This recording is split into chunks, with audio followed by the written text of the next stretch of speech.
Ele é da capital mineira, nossa querida BH. Teorias e uma prática militante de combate ao racismo.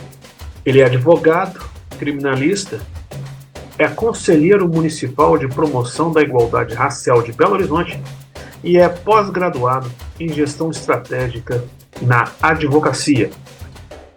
No Minas Negras Gerais de hoje, eu converso com Marcelo Collen, falando sobre o tema compliance antidiscriminatório, medidas que podem ser implementadas por empresas para a redução de eventos discriminatórios, como, por exemplo, a discriminação racial. Ancestralidade, identidade, negritude, cultura. Minas Negras Gerais. Olá, Marcelo. Olá, Lorum, Rogério. Muito obrigado pelo convite. Fico muito feliz de poder contribuir para o canal, canal que tem um trabalho tão belo e tão importante para a luta contra a discriminação, contra o racismo. Sigamos juntos na luta. Marcelo, eu vou começar com a seguinte perguntinha para você.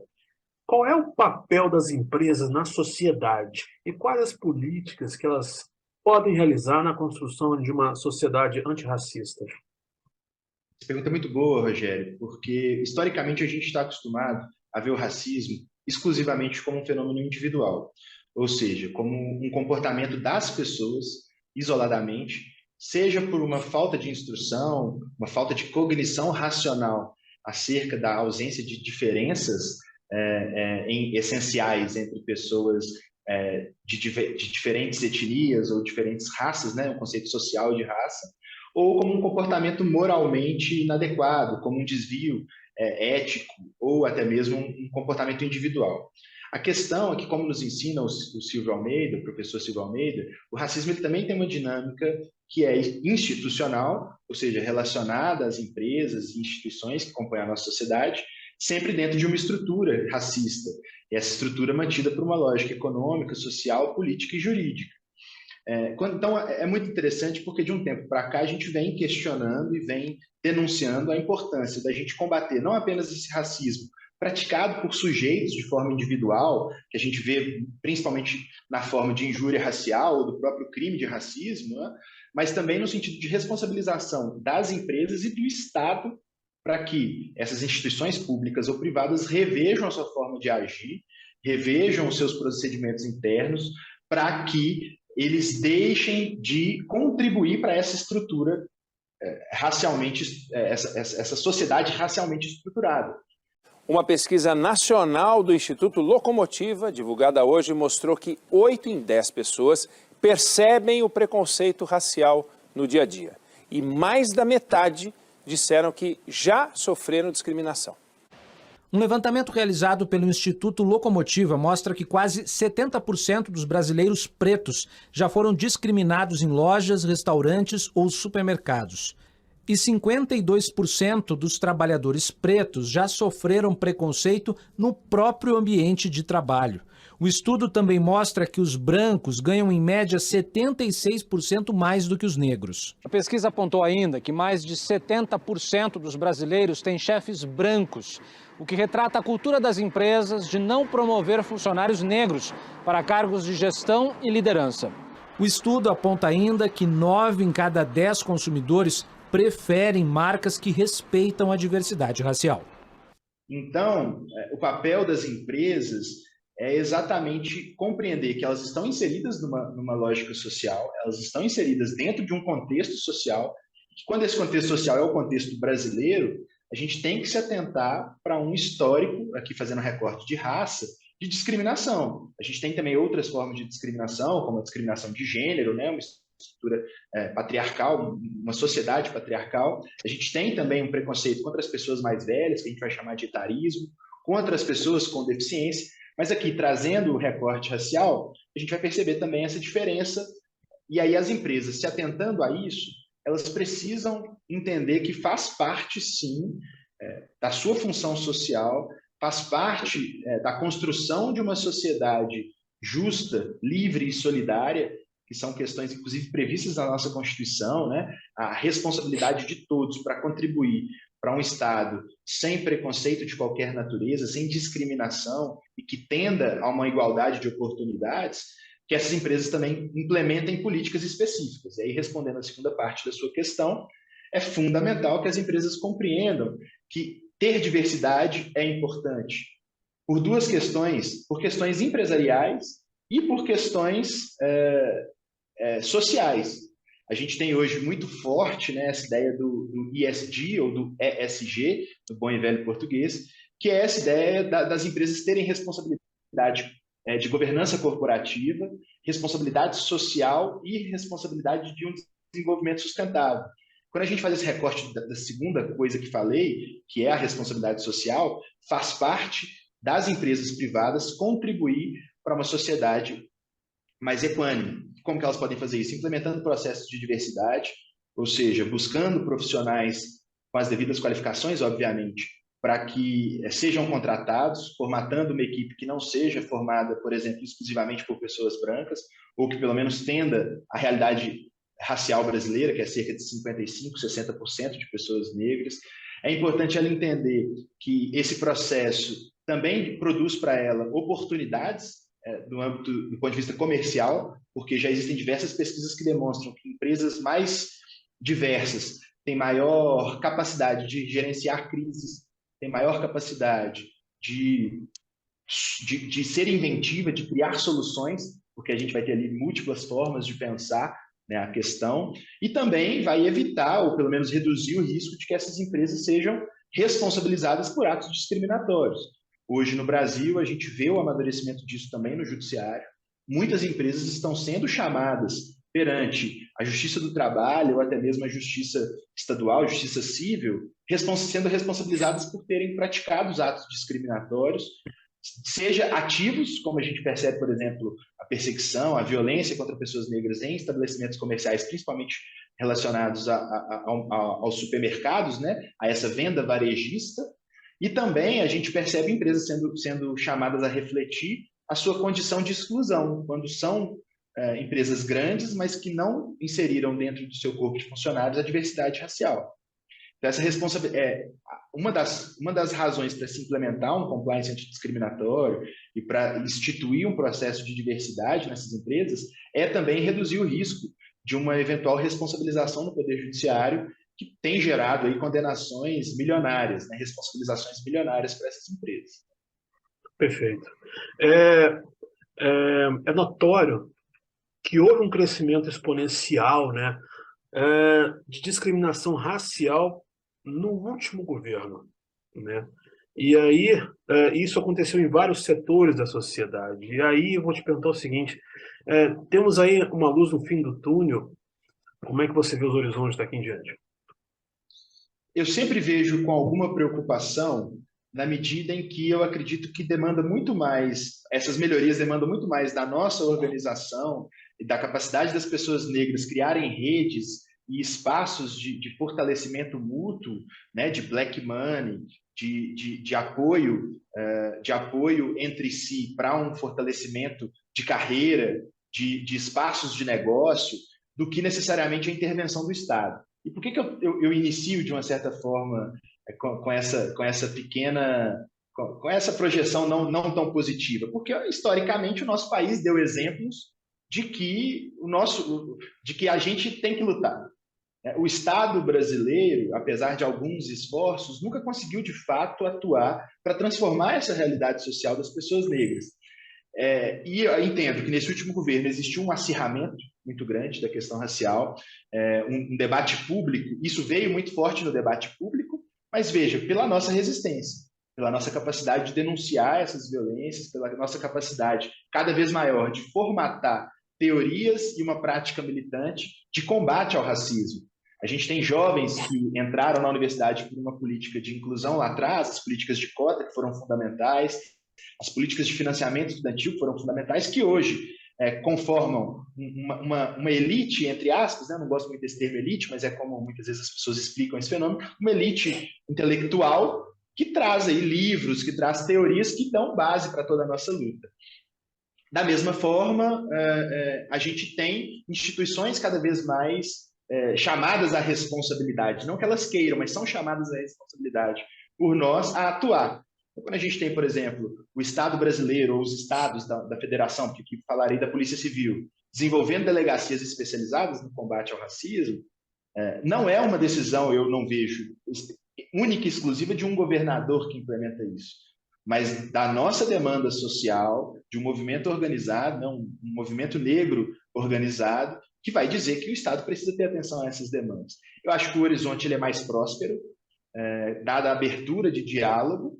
E neste ano de 2023, que estamos celebrando 20 anos do primeiro governo Lula, que criou em 2003 a primeira Secretaria Especial de Políticas de Promoção da Igualdade Racial no Brasil, daremos um passo à frente na institucionalização da luta política antirracista com esse ministério, trazendo o racismo para o debate público e institucional de um modo até então não vivenciado pela política brasileira, uma conquista fruto das mobilizações sociais incessantes que antecederam e culminaram nesse momento.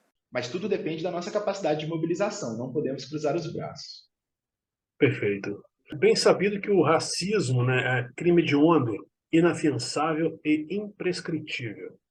Assim sendo, como é que a Lei 7.716, de 1989, aborda a discriminação dentro das empresas? Como é que é a visão dessa lei? Então, a lei de racismo, que é a Lei 7.716, eu tenho uma grave crítica a ela, porque eu entendo que ela foi formatada numa lógica de racismo que não é o racismo brasileiro.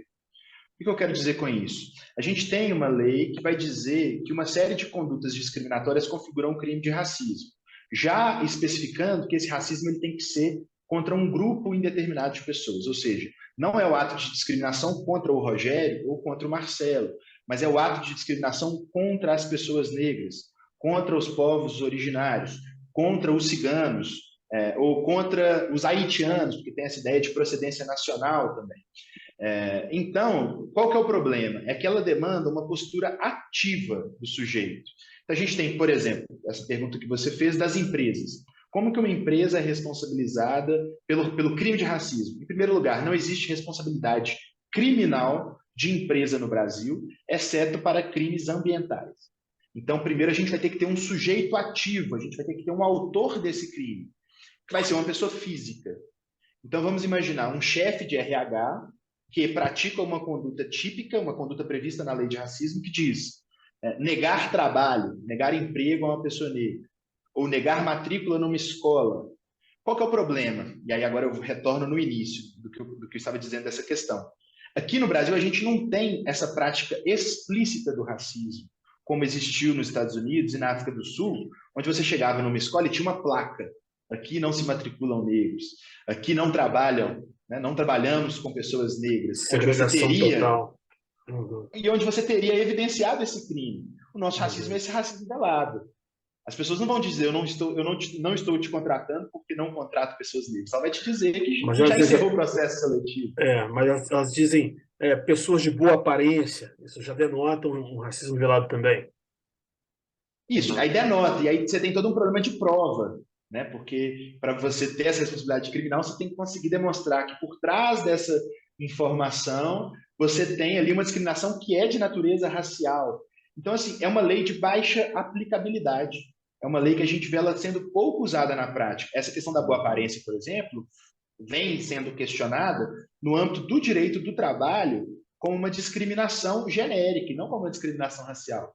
Apesar de que nós temos certeza que tem um elemento racial. Mas o que o Ministério do Trabalho vai dizer? Não pode discriminar pela aparência. Ele tem essa dificuldade de linkar essa questão com a questão racial. E a gente sabe o que é belo numa sociedade racista, na nossa geração Xuxa. O que é belo? São as mulheres, os homens brancos, dentro de um determinado perfil. A gente pensa em outras formas de discriminação, da gordofobia, eu disse também das pessoas mais velhas. Então, procuram as pessoas jovens, brancas, belas, loiras, de cabelos de olhos claros.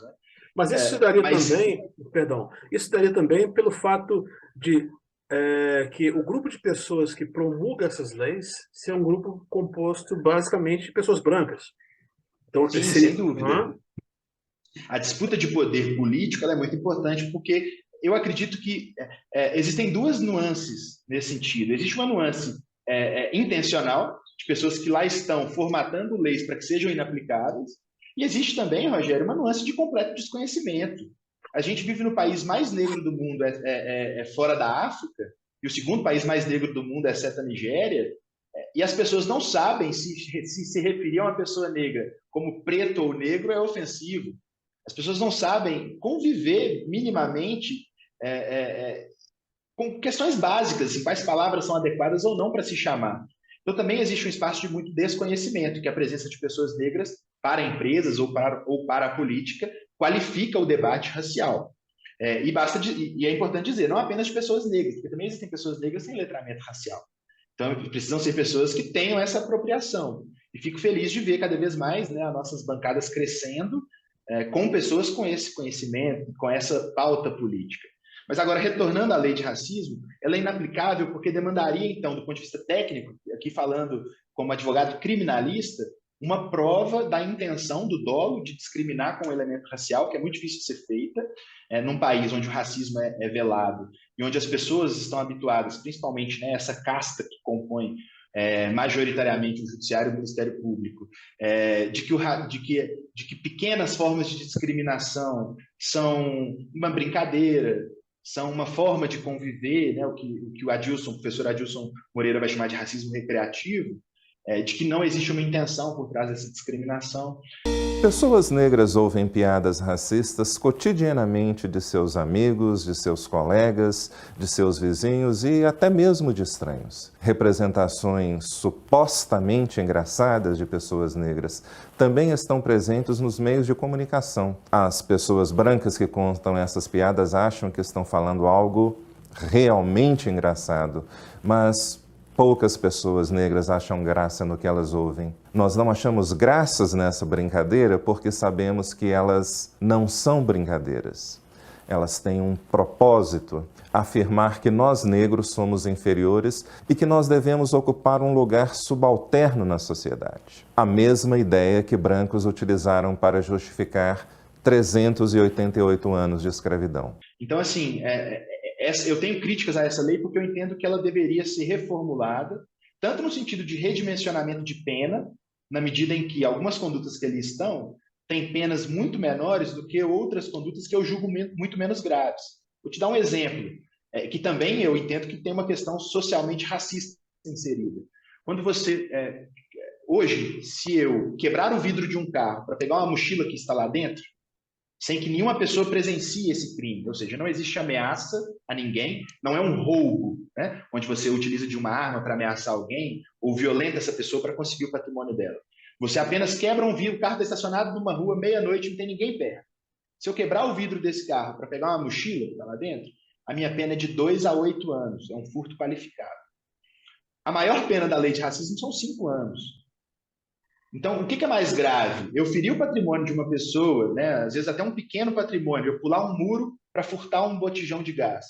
O que é mais grave? Essa conduta ou eu dizer que 56% da população, ou em números absolutos, 120 milhões de pessoas são, né, e aí adicione aqui qualquer adjetivo pejorativo, o qual eu me recuso dizer, né?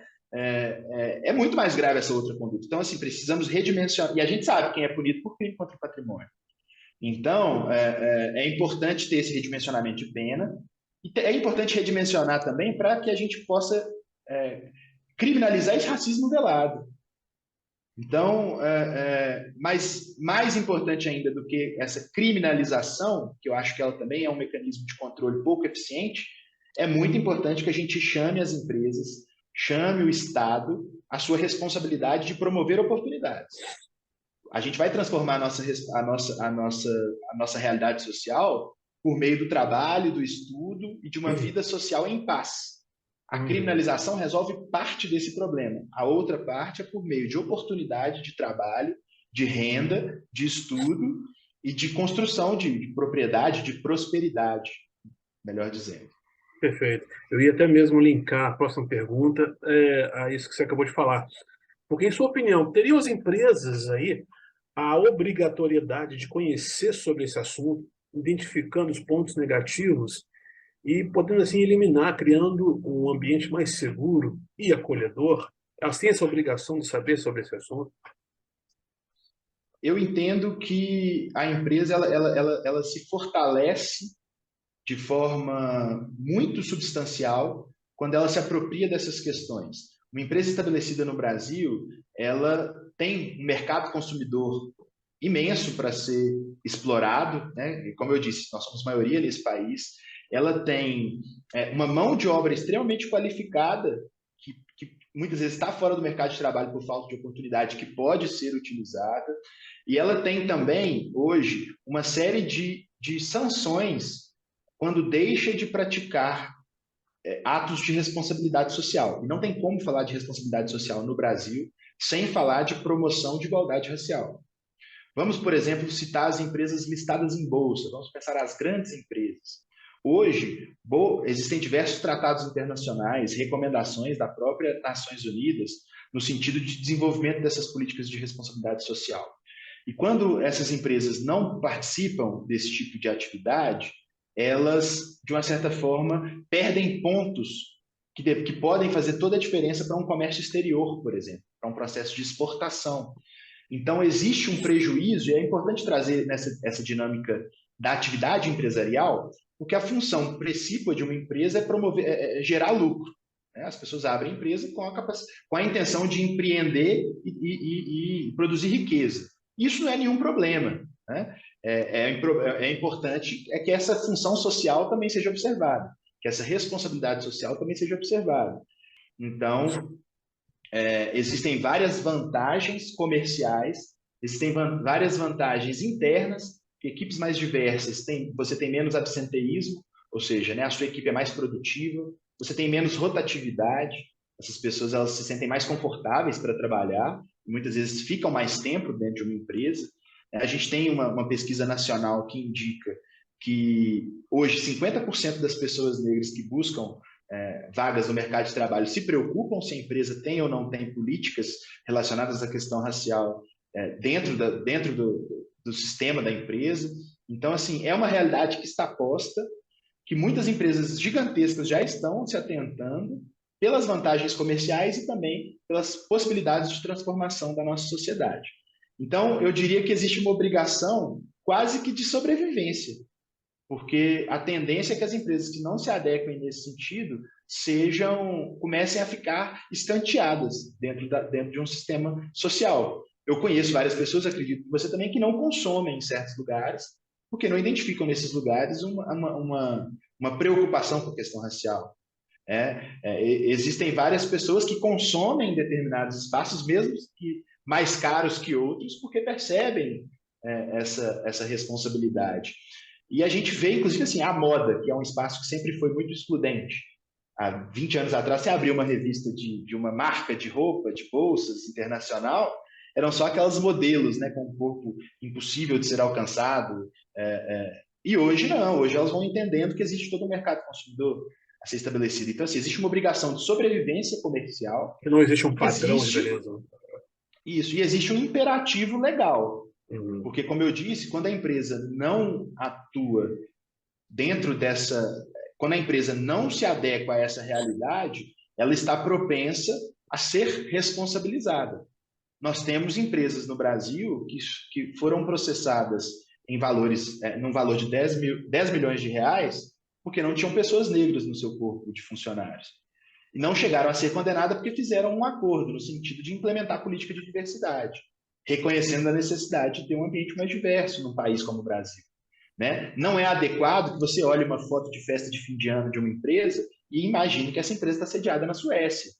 Né? O Brasil é diverso, essencialmente diverso, multicultural, multiétnico, multirracial. E é muito importante que as empresas tentem refletir essa diversidade brasileira internamente.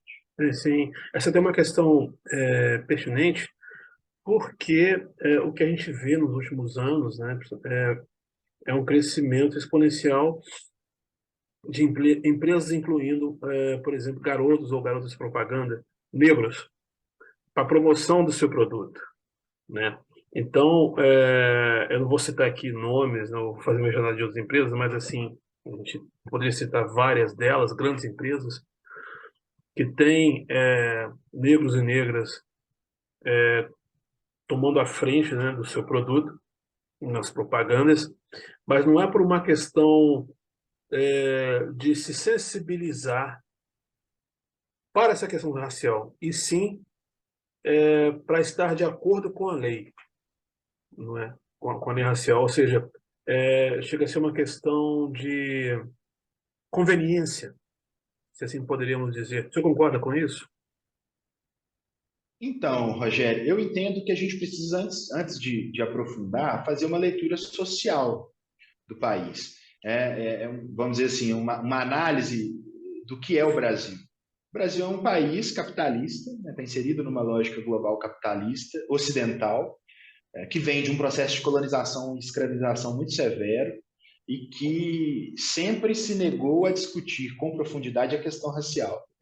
Então, é muito difícil, eu vejo, dentro desse quadro, a gente imaginar que os detentores do capital, né, assim, que são os proprietários dessas grandes empresas, são os proprietários de grande parte da estrutura produtiva do Brasil, se sensibilizem do sentido subjetivo com a questão racial.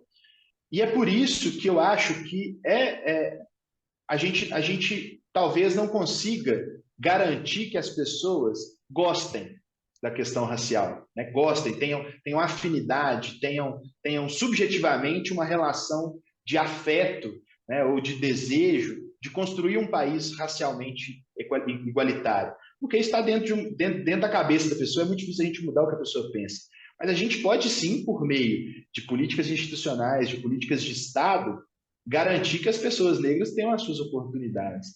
Então, seja por qualquer razão, se as pessoas negras estão tendo a oportunidade de trabalhar, de estudar, de produzir e constituir patrimônio, né, propriedade, eu acho que isso é um passo importante. Por quê? Porque daqui a pouco elas vão ter condições de ter também as suas próprias empresas e aí sim colocar isso no âmbito de valor, sabe? Eu acho que é muito difícil a gente esperar que as empresas pratiquem valores dos quais elas às vezes nem sabem que existem. Ou assumir, por exemplo, por meio de uma consultoria externa, que aquele é um valor que ela tem que colocar como primordial, né? Agora, utilizar da estrutura do Estado para produzir um cenário mais igualitário e produzir oportunidades para as pessoas negras, isso a gente pode exigir. A gente é obrigado, todas as pessoas são obrigadas a respeitar e a tolerar no sentido técnico da palavra a convivência em sociedade. O que significa tolerar? Você pode, inclusive, não gostar de mim. É seu direito não gostar de mim, mas você não pode me discriminar, você não pode me negar emprego, você não pode me negar acesso à educação, acesso à saúde, acesso a bens de consumo. E que isso doa dentro de você, mas que fique dentro de você. Você é obrigado a conviver, é obrigado a abrir espaços, sabe? Essa ideia de que a pessoa não tem a obrigação de conviver, isso não existe. A vida em sociedade demanda respeito e tolerância. Tolerância nesse sentido. Tá? Então, é até interessante, o professor Edio Silva esteve aqui na OAB de Minas conosco, e ele fala disso, né? Porque ele tem um trabalho, né, de décadas acerca da questão da luta contra a intolerância religiosa. E ele fala isso, é questão de tolerar mesmo. A rigor, eu te diria que o IDAFRO nasce para responder uma necessidade premente de defesa das religiões afro-brasileiras. Lamentavelmente, o discurso do ódio religioso, o discurso do racismo religioso, é um discurso que ocupa cada vez mais espaço na nossa sociedade e ele é cada vez mais naturalizado, cada vez mais se enraiza, se arraiga na sociedade brasileira. E as pessoas passaram a ver como normal a demonização de um segmento religioso que reúne milhões de brasileiros. O IDAFRO, obviamente, não tem a pretensão de ser a solução para o problema, mas o IDAFRO tem a pretensão de ser um instrumento de luta em defesa da dignidade, da honra das religiões afro-brasileiras. Você pode pensar o que você quiser da minha prática religiosa, mas você é obrigado a tolerar. É obrigado a permitir que eu tenha ali a minha atividade, conhecer e entender que não é uma questão de barulho, que atabaques tocando num domingo não viola lei municipal do sossego, porque é exercício de manifestação livre da fé, da crença, então tem que ser respeitado, assim como todas as outras religiões precisam ser respeitadas, né? Enfim, e que a pessoa não goste, mas ela tem que respeitar. Muito bem. Marcelo, segundo o ministro aposentado do Tribunal Superior do Trabalho, Carlos Alberto Reis de Paula, abre aspas, é necessário que se tome consciência de que há necessidade e urgência de estabelecermos uma política específica para a integração na nossa sociedade e o afastamento da desigualdade racial. E acrescenta ainda, abre aspas, há necessidade de se estabelecer uma qualificação, fazer com que as pessoas que não têm condições se qualifiquem para o trabalho. A educação parece o único caminho que se estabelece de forma definitiva. Eu gostaria que você fizesse um comentário acerca disso. Eu entendo que a gente só vai mudar a realidade social brasileira a partir dessas duas questões que são concomitantes, a educação e o trabalho, né, o acesso ao mercado de trabalho. Porque toda a nossa história desemboca em uma desigualdade, que é também uma desigualdade de oportunidade, no sentido de formação técnica. Daí a relevância de nós termos um ensino fundamental e médio de qualidade, uma educação também voltada para a educação técnica, porque ela gera um conhecimento com valor agregado para o mercado de trabalho, e também de acesso amplo às escolas superiores, ao ensino superior. Por exemplo, historicamente, por que a gente tem essa realidade de universidades públicas tão boas? Porque era exatamente a utilização da estrutura pública de ensino para algumas poucas pessoas, boa parte delas pertencentes a uma elite brasileira. Então, quando a gente vai perceber que as profissões que demandam, por exemplo, uma formação superior ou que demandam uma língua estrangeira, há 30 anos atrás, a gente tinha uma presença de pessoas negras muito pequena, porque elas, inclusive, não tinham tido a oportunidade de ter essa formação. Então, a educação é que vai ser capaz de preparar as pessoas para ocupar certos espaços. Cursar uma faculdade de medicina, por exemplo, demanda uma base de conhecimento muito grande e, além disso, a disponibilidade de renda, de tempo, para fazer um curso que são 6 anos integrais, né? Estudando em 2, 3 turnos. As pessoas negras tinham essa oportunidade? Porque muitas vezes tinham que trabalhar, então mesmo que tivessem o estudo, não conseguiam ingressar ou participavam de processos seletivos que eram desiguais, na medida em que não tinham as mesmas condições de disputa naquele processo seletivo. Então, quando a gente começa a ver essa valorização do estudo, a gente começa a ver a formação de muitas pessoas negras no ensino superior. A gente saiu de uma realidade, Rogério, de 3, 4% de pessoas negras no ensino superior, para uma realidade em que hoje mais da metade das pessoas que concorrem no Enem são pessoas negras. Então, cada vez mais existem pessoas com qualificação técnica de ocupar espaços, e essa qualificação técnica ela é imprescindível, né, para ocupar certos espaços na sociedade. Mas também não adianta a gente ter a qualificação técnica e ter um mercado de trabalho que seja excludente. Porque aí eu vou ser um advogado com mestrado, doutorado, pós-doutorado, que não consegue ser contratado pelo mesmo valor que se dá a um outro advogado pela minha condição racial, ou que não vou ter a chance de ingressar numa grande empresa, ou até mesmo no funcionalismo público. Então, é concomitante essa preparação de estudo, de qualificação das pessoas, com essa oportunidade, essa criação de vagas no mercado de trabalho. E o que a gente percebe? É que, de fato, é uma questão de oportunidade. Porque muito se dizia que os alunos cotistas não conseguiriam fazer a faculdade, porque teriam um rendimento inferior. E aí o que a gente percebe são várias pesquisas apontando que o rendimento das pessoas cotistas é superior a das pessoas não cotistas.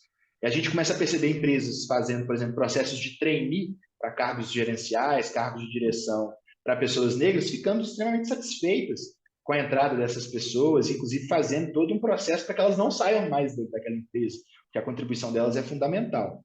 Então, eu acho muito importante que a gente continue investindo nesses dois eixos, mas não apenas de forma genérica. A gente precisa investir em educação e investir em oportunidades no espaço de trabalho, reconhecendo a necessidade de implementar políticas antidiscriminatórias de gênero, de raça e de outras formas de discriminação, para que várias pessoas que já estão qualificadas e que têm condição de contribuir, inclusive, para essas empresas, tenham a efetiva oportunidade de lá estar. Muito bem. Marcelo, estamos chegando ao fim da nossa entrevista. Minas Negras Gerais, a nossa equipe tem total gratidão pela sua participação. Foi uma entrevista muito boa, nos elucida em muitas coisas, nos clareia em muitas coisas. Gostaríamos da sua participação outras vezes aqui no nosso canal e gostaria que você deixasse uma mensagem à nossa comunidade de pretos e pretas do Brasil afora. Diga lá. Bom, agradeço mais uma vez, Rogério, por essa oportunidade. Reitero a importância desse canal e a importância desse debate ser feito. Então, estou muito, muito feliz mesmo de poder contribuir para essa atividade. Fico à disposição sempre que precisarem.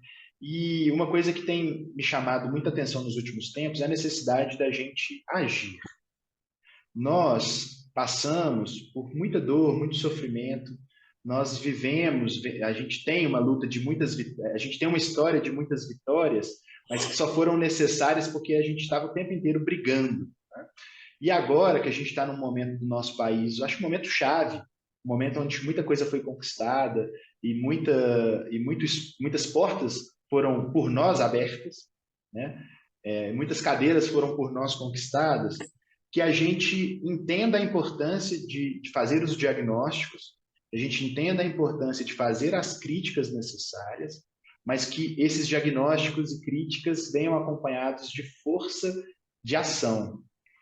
A gente não pode se acomodar num lugar de teorizar o mundo negro, né, a realidade negra, e criticar o que existe. É muito importante que a gente também se empenhe com as nossas forças, dentro das nossas capacidades, dentro do que nós podemos oferecer naquele momento, também considerando a nossa subjetividade, que a gente não é só luta, a gente também quer amar, a gente também quer se divertir, a gente também quer viver bem, quer ter paz, mas que dentro das nossas capacidades a gente entenda a importância de se movimentar, de se unir. Eu acho que tem tido muita desunião também, a importância da gente entender que o objetivo é um só, que as pessoas têm divergências, têm formas diferentes de pensar, inclusive de fazer esses diagnósticos e de fazer essas críticas, mas que a gente precisa dar um jeito de agir e agir em conjunto. Como você disse no início, a quilombar é fundamental. Muito bem. Conversei hoje com o advogado criminalista mineiro, Marcelo Collen. Marcelo é prova de um Brasil negro que dá muito certo. Força para nós. Tamo junto, Rogério. Apoie o Minas Negras Gerais. Pix minasnegrasgerais@gmail.com. Bora nos aquilombar!